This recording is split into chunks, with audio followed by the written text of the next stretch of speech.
Hai pochi soldi a disposizione per le ferie e non vuoi rinunciare a viaggiare? In questo video voglio darti alcuni consigli per fare un viaggio low cost, senza rinunciare alle comodità, sia che ti sposti da solo o in compagnia.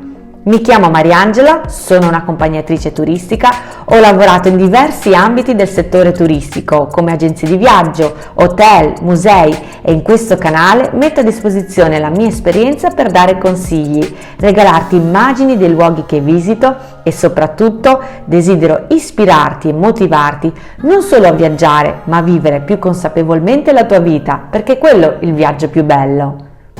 Partiamo! La scelta della destinazione. Ci sono luoghi più cari rispetto ad altri. Generalmente il nord Europa è più caro rispetto al sud. Per esempio il Portogallo o la Spagna sono più economiche dell'Islanda o la Norvegia, oppure a livello mondiale la Thailandia è meno dispendiosa del Giappone. Non sai quali sono le nazioni o le città meno care? Se fai una ricerca su Google ci sono numerosissimi blog, ma io ti segnalo traveltables.com che, anche se in lingua inglese, è molto semplice, ti dà un'idea del costo della vita grazie all'uso di cartine geografiche colorate e di tabelle dove trovi i prezzi di un pasto in ristorante, il costo di una birra, di un cappuccino nella moneta locale. Queste sono solo alcune indicazioni per darti maggiore consapevolezza sulla destinazione da scegliere. Quando andare? Una volta deciso dove andare, organizza il tuo viaggio durante la bassa stagione. Potrebbe essere che questa corrisponda a periodi in cui il clima non è dei migliori, anche se oggi è sempre meno prevedibile, o che ci siano meno ore di luce. Ecco, cerca un compromesso. Bassa stagione, ok, ma evita i monsoni che arrivano in certi paesi del mondo. La bassa e l'alta stagione si valutano sia per il paese di destinazione che di partenza. Le nostre festività e ponti fanno aumentare i prezzi dei voli in partenza dall'Italia o degli hotel, oppure i periodi di vacanza delle nazioni che si visitano incrementano il costo delle strutture ricettive. Quali mezzi di trasporto utilizzare? È l'elemento di un viaggio dove si può risparmiare maggiormente se si adottano alcuni accorgimenti. Prenota i voli aerei e i treni con largo anticipo. Questo ti fa risparmiare tantissimo perché trovi dei veri e propri affari. Sia le compagnie aeree low cost, sia quelle di linea che le ferrovie hanno i prezzi migliori appena aprono le vendite su una determinata destinazione. Avere date flessibili ti fa risparmiare. Guarda per esempio il sito Ryanair. Se decidi una data rispetto a un'altra, ecco come cambia il prezzo. Ci sono poi dei periodi in cui tante imprese di trasporto fanno offerte, per esempio il Black Friday. Le compagnie low cost recuperano il loro margine di guadagno facendoti pagare molto per il bagaglio di stiva o per il trolley. Più leggero viaggi e più risparmierai. Portati il minimo indispensabile e evita il più possibile questi costi aggiuntivi. Ti verrà proposta un'assicurazione di viaggio, valuta se ne vale la pena in base al costo del biglietto. Usa i mezzi pubblici. Generalmente usare i mezzi pubblici conviene rispetto al noleggio di un'auto, ma ci sono molti fattori da tenere in considerazione. Se viaggi da solo, i mezzi pubblici sono sempre la scelta migliore, ma devi controllare se ciò che vuoi visitare è raggiungibile con il trasporto locale.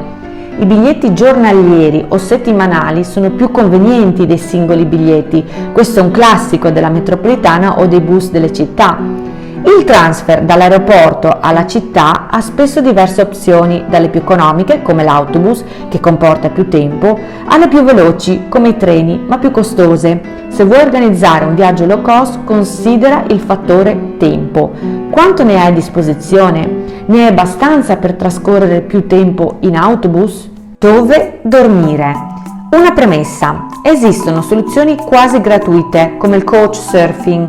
Dopo aver pagato l'iscrizione al sito puoi cercare persone che ti ospitano gratuitamente a casa loro, o viaggiare in tenda o in ostelli condividendo la stanza, ma in questo video tratto il tema del low cost senza rinunciare al comfort. Quindi ti do consigli per scegliere una struttura ricettiva dove sei indipendente, hai il tuo bagno e non fai uso di dormitori e non sei ospite di nessuno. La scelta verterà su hotel, appartamenti o stanze. Usa i motori di ricerca come Booking, Expedia, Hotels.com, Vrbo, eccetera. Se per esempio usi Booking.com, fai la ricerca attraverso la cartina geografica. Attraverso di essa puoi vedere il prezzo e la distanza dal centro o dal luogo che ti interessa visitare. Clicca sull'icona e leggi i dettagli della struttura, comprese le recensioni, non guardare solo le foto. Utilizza Airbnb. Airbnb è una piattaforma online che mette in contatto persone che vogliono affittare le loro case, appartamenti o stanze con i viaggiatori che cercano alloggi in quella località. Spesso si trovano alloggi ad un costo più contenuto rispetto all'hotel. Anche qui si può trovare una soluzione utilizzando la cartina geografica che reputo il miglior strumento di ricerca. Dove mangiare? Se scegli una struttura dotata di cucina, questo ti avvantaggia enormemente perché puoi consumare i tuoi pasti in appartamento e soprattutto puoi preparartene altrettanti per le tue uscite. Quindi se compri ai supermercati puoi trovare prodotti locali come per esempio una buona bottiglia di vino o del formaggio a chilometro zero. È la soluzione più economica, ma non è l'unica. Ci sono i famosi street food locali. Esistono moltissimi canali YouTube e blog dedicati a cosa assaggiare all'estero senza spendere troppo. Prova a darne un occhio. Cosa visitare? Visita il sito turistico della località che ti interessa. Molto spesso vengono proposte visite guidate a un prezzo contenuto, oppure esistono proposte online come Get Your Guide, che ha moltissime proposte di escursioni guidate e non. Controlla bene cosa include il pacchetto. Anche qui il livello qualitativo può variare molto. Ci sono poi i free guides che trovi nelle maggiori città del mondo. Non è sempre disponibile in italiano, mentre se conosci l'inglese sì. Generalmente al termine di queste visite guidate si lascia una mancia a discrezione dell'utente. Il problema di queste visite è che sono spesso affollate e ci sono guide brave come altrettanto meno preparate e superficiali. Molti musei hanno scontistiche in base all'età, alla professione o eventuali disabilità. Ci sono delle giornate in un mese che l'ingresso è gratuito o in alcune fasce orarie. Vale la pena di controllare il sito del museo. Sicuramente, se devo fare una scelta, preferisco rinunciare a una cena e accontentarmi di qualcosa di frugale per pagarmi invece l'ingresso a qualche sito culturale. Queste sono alcune idee se decidi di fare un viaggio low cost, ma veniamo a quello che nessuno ti dice. Molto spesso nella mia vita ho intrapreso viaggi low cost. Avere un budget contenuto non è mai stato un ostacolo per me, ma devi possedere 3 caratteristiche fondamentali per farlo. Se vuoi organizzare un viaggio da solo, devi avere tanto tempo e pazienza.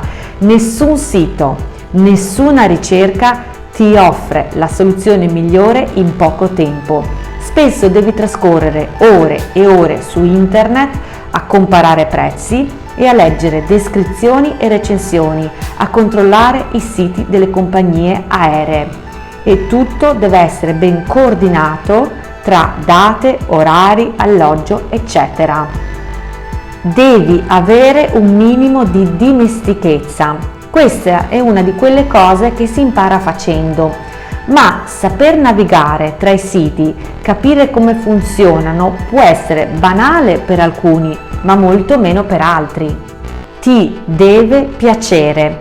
Dopo una lunga giornata in ufficio, hai la motivazione giusta per rimetterti al computer a cercare la soluzione migliore per il tuo viaggio? Ti piace farlo o preferiresti fare altro?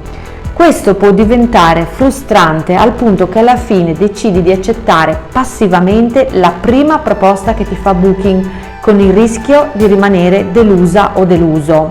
Io per esempio non ho mai la pazienza di cercarmi vestiti. Se entro in un negozio di abbigliamento preferisco ci sia la commessa che mi aiuti. Valuta quindi sempre la proposta di pacchetti di viaggio già precostituiti che trovi in agenzie di viaggio online, se questo ti fa risparmiare tempo e serenità. E infine il bonus: se hai un budget limitato e puoi decidere quando andare in ferie senza dover dare molto preavviso, sei per esempio un libero professionista o uno studente, ti suggerisco di iscriverti alle newsletter di molti motori di ricerca, come per esempio Volare Gratis o Skyscanner, i quali inviano offerte interessanti da prendere al volo. Ma il sito più interessante al momento è Pirati in Viaggio. Si tratta di un travel blog che condivide le migliori offerte del web per viaggi low cost in Italia e all'estero, offerte voli, hotel e pacchetti. Viaggiare oggi è diventato accessibile a molti. È importante avere chiaro in mente che tipo di vacanza vuoi fare e con quali mezzi. Per evitare delusioni ti consiglio di vedere questo altro mio video, Vivere una vacanza senza delusioni, ti lascio il link in descrizione. Se ti è piaciuto questo video mettimi mi piaci e valuta la possibilità di iscriverti al mio canale. Ciao!